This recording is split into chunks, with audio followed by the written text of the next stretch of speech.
Dear student, आज हम अपनी 8वीं क्लास स्टार्ट करने के लिए जा रहे हैं। क्लास हमारी है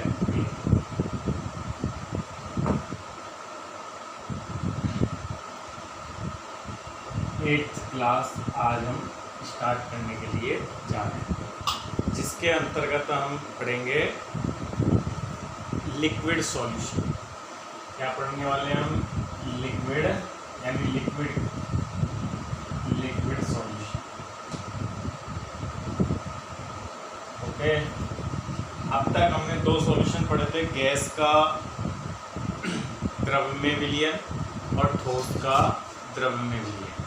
अब हम पढ़ेंगे vapour pressure of liquid solution, यानी जिसके अंदर लिक्विड सॉल्यूशन दो तरह से तैयार किए जा सकते हैं। यानी लिक्विड सॉल्यूशन वे विलयन होते हैं जिनके अंदर विलायक द्रव होता है तथा विलेय ठोस भी हो सकता है और द्रव भी हो सकता है, यानी वोलेटाइल भी हो सकता है, नॉन वोलेटाइल भी हो सकता है। वोलेटाइल का मतलब होता है जो जिसके अंदर, यानी एक तो हम ले लेते हैं लिक्विड सॉल्यूशन में एक कैटेगरी है वाष्पशील। वाष्पशील का मतलब है वोलेटाइल। वाष्पशील विलेय युक्त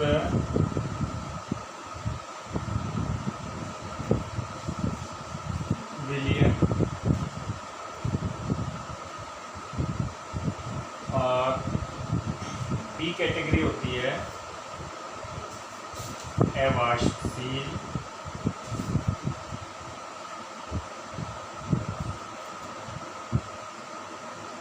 विलेय युक्त विलयन। ओके, तो दो कैटेगरी लिक्विड सॉल्यूशन दो तरह से बनते हैं, वाष्पशील विलेय युक्त विलयन और अवाष्पशील विलेय युक्त विलयन। ओके, अब इनका हमको पढ़ना है इनका वाष्प दाब। विलयन का वाष्प दाब वेपर प्रेशर बोलते हैं, और इसका भी हम पढ़ेंगे वाष्प दाब। तो ठीक है, हम दोनों विलयनों का वाष्प दाब इस टॉपिक के अंतर्गत समझेंगे, लेकिन उससे पहले हम वेपर प्रेशर होता क्या है ये जान लें। पहले हम वेपर प्रेशर को समझते हैं, वाष्प दाब आखिर होता क्या है, फिर दोनों विलयनों का वाष्प दाब स्टडी करेंगे। ठीक है, तो वाष्प दाब यानी वेपर प्रेशर को हम पढ़ते हैं। तो वाष्प दाब होता क्या है, तो पहले इसका डेफिनेशन ले लेते हैं कि वाष्प दाब किसे कहते हैं। तो देखिए, वाष्प दाब यानी इसका जो वर्ड वाष्प और दाब, ये दो बार इनसे ही डेफिनेशन निकल के सामने आती है। मान लो एक प्योर लिक्विड लेते हैं, ये एक प्योर लिक्विड है, ठीक है, और इसको प्योर लिक्विड को किसी बंद कंटेनर के अंदर रख लेते हैं और इसको बॉईल करते हैं। गरम करेंगे तो गरम करने से डेफिनेटली इसकी क्या बनेगी भाई? वाष्प बनेगी। ठीक है, तो ये एक लिक्विड था, ये लिक्विड कोई भी एनी लिक्विड जिसका भी हम वाष्प मेजरमेंट करना चाहते हैं वो ले लिया और इसको हमने गर्म किया, तो गर्म करने से इसके वाष्प बनना शुरू हो गई। तो एक कांस्टेंट टेम्परेचर ऐसा भी आएगा जब ये वाष्प के जो मॉलिक्यूल है इनकी सांद्रता फिक्स हो जाएगी, यानी पहले हम जब धीरे धीरे गर्म करेंगे तो वाष्प बनने की दर में भी वृद्धि होगी और वाष्प के मॉलिक्यूल्स की सांद्रता बढ़ती जाएगी। लेकिन एक टेम्परेचर ऐसा आएगा उसके बाद ये बढ़ना बंद कर देगा। तो यानी उस कंडीशन में क्या पानी गर्म होना बंद हो गया? नहीं, उस कंडीशन में इक्विलिब्रियम स्टेबलाइज हो चुका है। इसका ये मीनिंग है कि अब द्रव के वाष्प में बनने की दर और वाष्प के पुनः द्रव में बदलने की दर क्या हो गई है, बराबर हो गई है। ये कंडीशन कहलाती है इक्विलिब्रियम कंडीशन, यानी साम्य अवस्था की स्थिति। अब इस स्थिति में जो वाष्प के मॉलिक्यूल है उनकी सांद्रता जिस दर से बढ़ रही थी उसी दर से वो वापस संघनित होकर द्रव में कन्वर्ट हो रहे हैं। तो यानी यहाँ हमको वाष्प की सांद्रता फिक्स नजर आती है। अब इस अवस्था में वाष्प के जो मॉलिक्यूल है उनका द्रव की सतह पर आरोपित दाब ही इस द्रव का वाष्प दाब कहलाएगा। तो वाष्प दाब की परिभाषा हो गई, साम्य अवस्था की स्थिति में किसी द्रव की वाष्प के द्वारा उसी द्रव की सतह पर आरोपित दाब। और ये साम्य अवस्था एक स्थिर ताप पर बनी है, तो हम इसकी डेफिनेशन को इस तरह से भी बता सकते हैं, स्थिर ताप पर द्रव की वाष्प के द्वारा द्रव सतह पर आरोपित दाब द्रव का वाष्प दाब कहलाता है। ये आपकी डेफिनेशन तैयार हो गई कि हमको विलयन का लिक्विड सॉल्यूशन का वाष्प दाब समझना है, लेकिन हमने पहले एक प्योर लिक्विड का वाष्प दाब क्या होता है, वाष्प दाब की डेफिनेशन जो 11th चैप्टर के अंदर भी 11th में 5th चैप्टर के अंदर भी आती है, उसको हमने यहाँ क्लियर कर लिया। स्थिर ताप पर द्रव की वाष्प के द्वारा द्रव सतह पर आरोपित दाब ही द्रव का वाष्प दाब कहलाता है।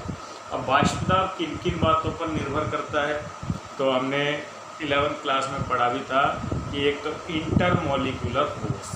इंटरमोलिकुलर फोर्स से मतलब है कि अगर किसी द्रव के अंदर इंटरमोलिकुलर फोर्स ज़्यादा हुआ, यानी आपसी जो आकर्षण बल है वो अधिक हुआ, तो डेफिनेटली द्रव के मॉलिक्यूल वाष्प अवस्था में इजी गोइंग जाएंगे नहीं, क्योंकि ये एक दूसरे को अट्रैक्ट करेंगे। तो ऐसी स्थिति में उस द्रव का वाष्प दाब कम होता है। ये इस पे एक क्वेश्चन भी बनता है, जैसे शहद है, उसके मॉलिक्यूल के बीच में इंटरमोलिकुलर आकर्षण ज़्यादा होता है, इसलिए जल्दी से वेपोराइज नहीं होता है, इसका वाष्प दाब भी कम होता है। आपसे एक क्वेश्चन पूछा जाता है, एल्कोहल तथा ईथर में से किसका वाष्प दाब उच्च होता है, तो इसमें जवाब आता है ईथर का वाष्प दाब अधिक होता है। कारण एल्कोहल के जो मॉलिक्यूल होते हैं वो परस्पर हाइड्रोजन बॉन्डिंग के द्वारा जुड़े होते हैं, और हाइड्रोजन बॉन्डिंग उनको क्या प्रदान करती है, हाइड्रोजन बॉन्डिंग मतलब एक इंटरमोलिकुलर फोर्स, अणुओं के बीच में आकर्षण। तो हाइड्रोजन बॉन्डिंग के कारण एल्कोहल के अणु आपस में बंधे होते हैं और वाष्प अवस्था में नहीं जा पाते, इसलिए ईथर में जिसमें किसी भी प्रकार का हाइड्रोजन बॉन्ड नहीं होता है तो वो जल्दी से वेपोराइज होता है, उसका वाष्प दाब भी अधिक होता है। क्लियर। तो यहाँ हम एक क्वेश्चन और लेते, तो ये हम देखा वाष्प दाब, ये मैं आपको इसलिए नहीं बता रहा क्योंकि आपके केवल वाष्प दाब की डेफिनेशन है इस चैप्टर के अंदर। ये हम पिछले क्लास के अंदर सीखा था कि भाई वेपर प्रेशर किन किन बातों पर डिपेंड करता है, तो मैंने इसलिए बता दिया। इंटरमोलिकुलर फोर्स पे भी डिपेंड करता है, साथ में टेम्परेचर पे भी डिपेंड करता है। टेम्परेचर को जैसे यानी ताप को हम जैसे जैसे बढ़ाएंगे तो ताप बढ़ने से वाष्पीकरण की दर बढ़ जाती है, अधिक मॉलिक्यूल वेपोराइज होते हैं, और वेपोराइज होते हैं तो वाष्प दाब में भी वृद्धि होती है। तो ताप के साथ तो दो चीज़ ध्यान रखें, वाष्प दाब ताप के साथ बढ़ता है, और दूसरा इंटरमोलिकुलर फोर्स जिस द्रव में ज़्यादा होता है उस द्रव का वाष्प दाब कम होता है। तो यहाँ हम और उसके बाद वाष्प दाब उस द्रव में हम कुछ विद्युत अपघट्य इलेक्ट्रोलाइट या नॉन इलेक्ट्रोलाइट मिला देते हैं, दूसरे पदार्थ अपद्रव्य बोलते हैं जिनको, अशुद्धियाँ मिला देते हैं, तो उससे भी प्रभावित होता है। तो ये बात आती है कि वाष्प दाब किन किन फैक्टर्स पे डिपेंड करता है, लेकिन हमें उन सब से अभी मतलब नहीं है। हमें केवल स्टडी करना है कि लिक्विड सॉल्यूशन का वेपर प्रेशर क्या होता है, यानी हमको स्टडी करना है लिक्विड सॉल्यूशन जो दो तरह के होते हैं, वाष्पशील विलययुक्त और अवाष्पशील विलययुक्त, इनका वाष्प दाब कैसे मेजरमेंट किया जाता है, ये अब हमारे 12वीं के सिलेबस में है, सेकंड चैप्टर के अंदर। तो हम इसी स्टडी को आगे बढ़ाते हैं और पहले पढ़ते हैं वाष्पशील विलययुक्त विलयन का वाष्प। ठीक है, तो इस विलयन का वाष्प दाब को स्टडी करने के लिए हम यूँ मान लेते हैं कि एक, वैसे तो वाष्पशील विलययुक्त विलयन से मतलब है कि पहले विलयन हम बाइनरी विलयन ही पढ़ेंगे। बाइनरी विलयन का मतलब है द्विअंगी, जिसमें दो घटक, एक तो विलेय हो और एक विलायक हो, और विलेय और विलायक दोनों ही, यानी यहाँ कह रहा हूँ मैं वाष्पशील, यानी वाष्पशील विलेय हो, और विलायक तो डेफिनेटली लिक्विड होता ही है। तो लिक्विड जब ये होता है तो ये तो वेपोराइज है ही, और इसके अंदर विलेय है, वो भी कैसा है, वाष्पशील है। तो ये दोनों ही घटक क्या होंगे, विलयन से वेपोराइज होंगे, तो ये वाष्प अवस्था में आएंगे। तो हम एक ऐसे विलयन पर विचार कर लेते हैं जिसके दोनों घटक ही वाष्पशील हों। तो ऐसे विलयन का वाष्प दाब समझने के लिए हम ऐसे आपको लिखाई देता हूँ मैं।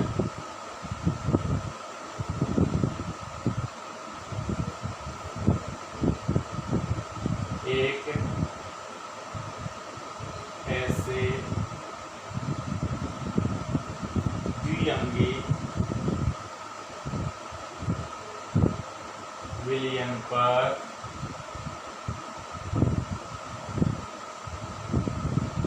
विचार करते हैं जिसमें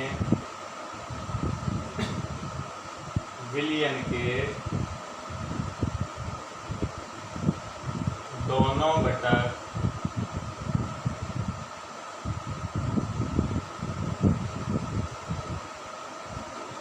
क्रमशः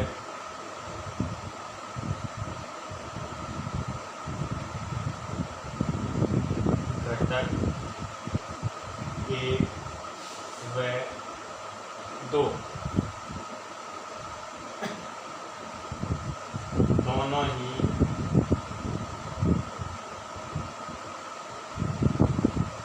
वाष्पशील हों। ये तो हमने एक ऐसे विलयन पर यहाँ विचार कर रहे हैं जिसके दोनों घटक ही विलेय और विलायक भी बोल सकता हूँ, या एक और दो भी बोल सकता हूँ, दोनों ही क्या हैं, वाष्पशील हैं, और दोनों ही वेपोराइज होंगे, तो दोनों ही के कारण ही वाष्प दाब होगा। तो यहाँ ऐसे विलयन के वाष्प दाब को समझने के लिए पहले एक वैज्ञानिक हुए राउल्ट, उनका नियम हम डेफिनेटली समझेंगे। तो पहले हम राउल्ट नियम का कथन पढ़ लेते हैं। राउल्ट नियम या राउल्ट का कथन भी बोला जाता है, कथन। तो राउल्ट ने एक स्टेटमेंट दिया था, वो स्टेटमेंट ये था कि अगर विलयन के अंदर, बाइनरी विलयन ही लेके चले, अगर द्विअंगी विलयन है और उसमें दो घटक है, एक घटक व दूसरा घटक, दो घटक, और विलयन में पहले घटक का मूल अंश मान लेता हूँ मैं x1 और दूसरे घटक का मैं मूल अंश मान लेता हूँ x2। तो एक बाइनरी विलयन है, और बाइनरी विलयन में प्रत्येक घटक की कंसंट्रेशन को हमने मोल फ्रैक्शन के रूप में x और x2 मान लिया, मोल फ्रैक्शन। क्लियर बात। तो यहाँ हमने दोनों घटकों के मोलंस क्या मान लिए, x1 और x2। अब ये दोनों ही घटक वेपोराइज होंगे, ठीक है। अब ये घटक वेपोराइज होके एक दाब लगाएगा P1। P1 दाब किसके कारण मान लिया मैंने, x1 घटक वाष्पशील है तो ये भी वेपर फेज में जाएगा और दाब लगाएगा P1। और इस घटक के कारण जो वाष्प दाब आएगा ये तो इसके कारण आया, इस घटक के कारण मान लेता हूँ वो है P2। दोनों घटक वाष्प अवस्था में आए और दोनों ही घटकों का ये पर्सनल दाब हमने कंसीडर कर लिया, P1 और P2। क्लियर। ये यहाँ इनके आंशिक दाब। अब राउल्ट के कथन के अकॉर्डिंग हम, राउल्ट ने क्या स्टेटमेंट दिया था, तो बहुत बड़ा स्टेटमेंट तो कोई दिया नहीं। अगर हम कॉमन सेंस से सोचें कि भाई इसके अंदर कोई भी चीज़ है, दो द्रव, एक तो मान लो आप ईथर है और दूसरा है एल्कोहल। तो अगर मैं आपसे कॉमनली पूछूं भाई इसमें ईथर ज़्यादा है और एल्कोहल कम है, तो ईथर के कारण दाब है P1 और एल्कोहल के कारण दाब है P2। और ज़्यादा कौन बताया था मैंने, ईथर। तो तुमसे पूछूंगा P1 ज़्यादा होगा कि P2 ज़्यादा होगा, तो तुम डेफिनेटली कहेंगे कि यहाँ जिसको ज़्यादा रखोगे वही तो ज़्यादा वेपोराइज होगा और उसी के कारण वाष्प दाब भी ज़्यादा होगा। तो यही बात राउल्ट ने कही कि वाष्पशील विलेय युक्त विलयन में प्रत्येक घटक के कारण उत्पन्न होने वाला आंशिक वाष्प दाब उस घटक के विलयन में मोलंश के समानुपाती होता है। यानी जिस घटक का विलयन के अंदर मोल फ्रैक्शन या सांद्रता अधिक होगी उस घटक के कारण उत्पन्न वाष्प दाब भी अधिक होगा। तो राउल्ट का स्टेटमेंट लिख लेता हूँ। राउल्ट कथन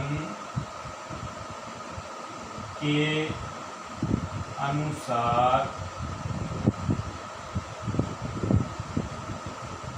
वाष्पशील की बात कर रहा हूँ, इसलिए वाष्पशील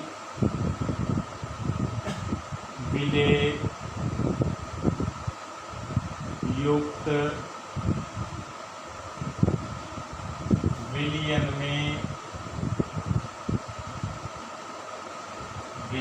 में किसी घटक द्रव के कारण उत्पन्न आंशिक दाब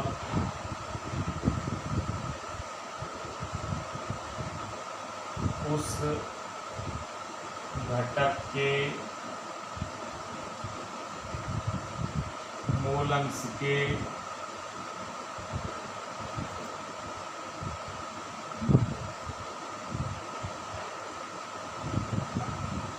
समानुपाती होता है। ये कथन वही किस वाष्पशील विलेय युक्त विलयन में किसी घटक द्रव के कारण उत्पन्न होने वाला आंशिक दाब, या दो घटक मान लेते मैंने, एक और दो, एक का मोलंश x1 है दूसरे का x2 है और इनके पर्सनल दाब P1 और P2। तो गणितीय फॉर्म में हम क्या लिख सकते हैं, मैथमेटिकल फॉर्म में अर्थात करके लिख सकता हूँ मैं, राउल्ट के नियम के अनुसार P1 घटक एक के कारण उत्पन्न होने वाला आंशिक दाब था, वो किसके समानुपाती हो गया, x1 के, उसी घटक के मोलंश के। यानी और इसी तरह से P2 किसके समानुपाती हो गया, x2 के समानुपाती हो गया। यानी दोनों घटकों के आंशिक दाब उन्हीं के मोलंश के समानुपाती हो गए। इसको, इसी सेंटेंस को हमने इस फॉर्म में भी लिख लिया। और हम ये भी जानते हैं कि समानुपाती चिन्ह अगर हटेगा तो यहाँ P नॉट, P नॉट यहाँ लगा देता हूँ, P नॉट एक्स ए। इसी तरह यहाँ लिख सकते हैं P2 बराबर P, एक घटक का है, ये दूसरे घटक का है, नेक्स्ट, क्लियर। तो ये दोनों घटकों के लिए समीकरण तैयार हो गए। इसको समीकरण 1 बना लेते हैं और इसको समीकरण 2 बना लेते हैं, क्लियर। तो यहाँ P1 और P2, तो ये राउल के नियम से मैंने बात ले ली। अब मैं आपको ये भी क्लियर कर दूं कि ये P1 क्या है, ये P1 नॉट है घटक एक का शुद्ध अवस्था में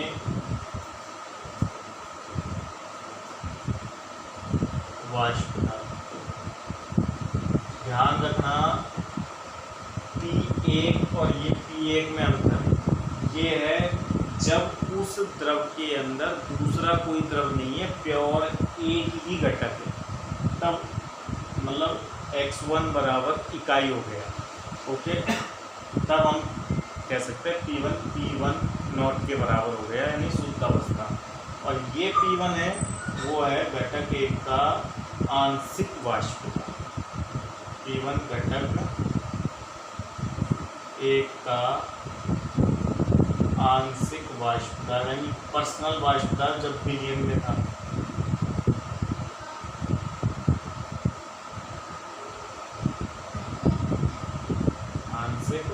वाष्प, ओके। दोनों में अंतर है, P1 नॉट घटक एक का शुद्ध अवस्था में वाष्प और P1 घटक एक का आंशिक वाष्प। x1 आप जानते हो घटक एक का मोल अंश। इसी तरह P2 हो जाएगा क्या, घटक 2 का आंशिक वाष्प और P2 नॉट क्या हो जाएगा, घटक 2 का शुद्ध अवस्था में वाष्प, क्लियर। तो ये आपके यहाँ से आपने ये मीनिंग्स भी निकाल लिए कि किसको किस टर्म में लिखा जाता है। अब आ जाते हैं ऐसे विलयन का कुल वाष्प दाब क्या होगा। तो डाल्टन के आंशिक वाष्प दाब के नियम के अनुसार अब मैं ये कह सकता हूँ, डाल्टन एक वैज्ञानिक और हुआ था, डाल्टन के नियम से नियमानुसार विलयन का कुल वाष्प दाब, विलयन का कुल वाष्प दाब। तो डाल्टन यूँ कहता है कि अगर किसी कमरे के अंदर 2 या 2 से अधिक गैसें हैं तो हर एक गैस के कारण उत्पन्न आंशिक दाब पर्सनल हो गया कि नाइट्रोजन के कारण 80 हुआ, हाइड्रोजन के कारण 20 हुआ, तो टोटल कितना हुआ, 100 हुआ ना। तो सेम ऐसे ही कि विलयन में 2 घटक थे, एक घटक P1 और दूसरा घटक P2। तो विलयन का कुल वाष्प दाब बताने के लिए PSS मतलब सॉल्यूशन, तो सॉल्यूशन का कुल वाष्प दाब दोनों घटक के पर्सनल दाब यानी आंशिक वाष्प दाब के योग के बराबर होगा। यानी कुल वाष्प दाब क्या होगा विलयन का, P1 और P2 जो दोनों घटक थे उनका एडिशन ही विलयन का कुल वाष्प दाब कहलाएगा, ठीक है। अब इसको थोड़ा सा आगे अगर बढ़ाएं हम लोग तो इसको आगे कि भाई हमको तो पता ही नहीं है कि विलयन के अंदर P1 कितना है, P2 कितना है, लेकिन हमको ये पता है कि वो विलयन कैसे तैयार हुआ है। उसमें P सॉल्यूशन निकालने के लिए P1 की वैल्यू पुट कर दो, P1 नॉट x1 प्लस ऐसे ही P2 की वैल्यू पुट कर रहा हूँ मैं, नॉट x2, क्लियर। तो ये जब आपको दोनों द्रव जिनको मिलाकर विलयन तैयार किया गया है उनकी शुद्ध अवस्था में वाष्प दाब दिए गए हों और उनका कंपोजिशन भी कि वो कैसे तैयार हुए हैं वो भी दिया गया है। एक ही दिया हो मान लो, तो आप एक चीज़ जानते हो कि विलयन में अगर दो घटक हैं x1 यानी एक घटक के मूलंश और x2 दूसरे घटक के मूलंश, और आपको प्रश्न एक ही घटक का मूलंश दे के चल रहा है तो दूसरे का आप इनका एडिशन होता है एक के इक्वल। ये पहले से ही आप जानते हो। इस मूलंश में मैंने बताया भी था कि अगर विलयन में 2 या 3, 4, 5 जितने भी घटक हो तो सब घटकों के मूलंश का योग सदैव इकाई के बराबर होगा। और अगर आपको एक का पता है तो दूसरे का यहाँ से फाइंड आउट कर सकते हैं। इसी तरह से अब हम पी सॉल्यूशन यानी अब विलयन का कुल वाष्प दाब निकालने के लिए आपको ज़्यादा चीज़ों पे डिपेंड ना होते हुए केवल कुछ चीज़ों पे ही डिपेंड हो। जैसे एक तो आपको P1 शुद्ध अवस्था में वाष्प दाब पता हो, x1 पता हो, लेकिन आपको P2 भी पता हो, चलो दूसरे घटक का शुद्ध अवस्था, लेकिन x2 पता नहीं हो तो कैसे निकालोगे? x2 यहाँ से 1 और x1 इधर ले जाओ तो 1 माइनस x1 कर लोगे। क्लियर? तो अब इस समीकरण को कुछ खोल लेते हैं। तो P सॉल्यूशन बराबर P1 not x1 plus P2 और समीकरण खोली तो क्या लिखा? P2 not x1। अब ये देखिए ये term P1 x1 P2 x1, तो यहाँ से अब थोड़ा सा और इसको सॉल्व कर लेते हैं। यहाँ इन दोनों टर्म में से हम किसको कॉमन ले सकते हैं? x1। अब P सॉल्यूशन क्या लिखा जाएगा फिर? अब P सॉल्यूशन यानी विलयन का कुल वाष्प दाब निकालने के लिए आप ज़्यादा चीज़ों पे डिपेंड नहीं हो। एक तो आपको केवल P1 यानी शुद्ध अवस्था में एक घटक और दूसरे घटक का आंशिक वाष्प दाब पता होना चाहिए। ठीक है, ये मैंने इसमें से कॉमन ले लिया, माइनस क्या x1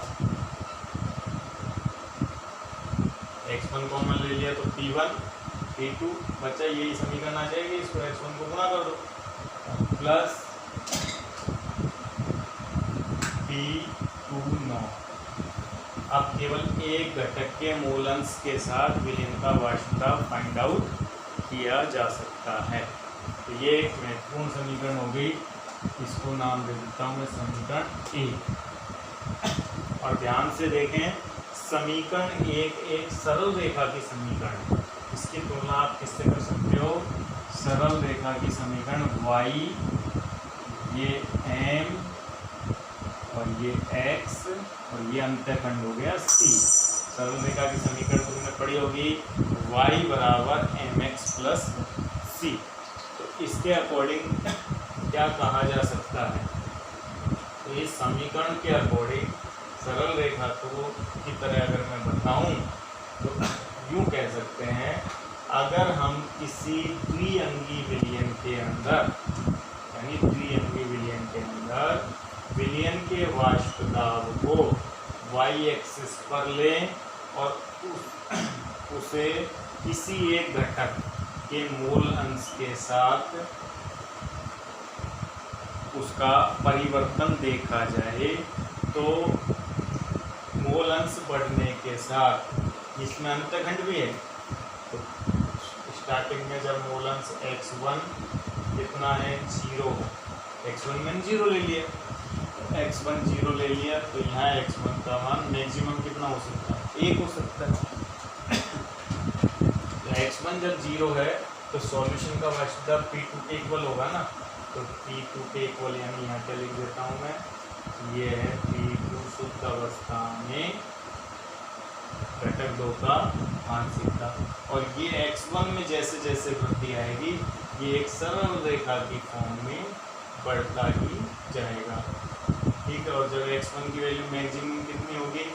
ये लिखना x1 की वैल्यू मैक्सिमम होगी 1।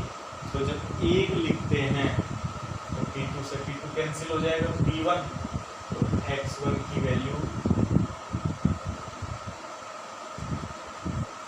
इस जगह पर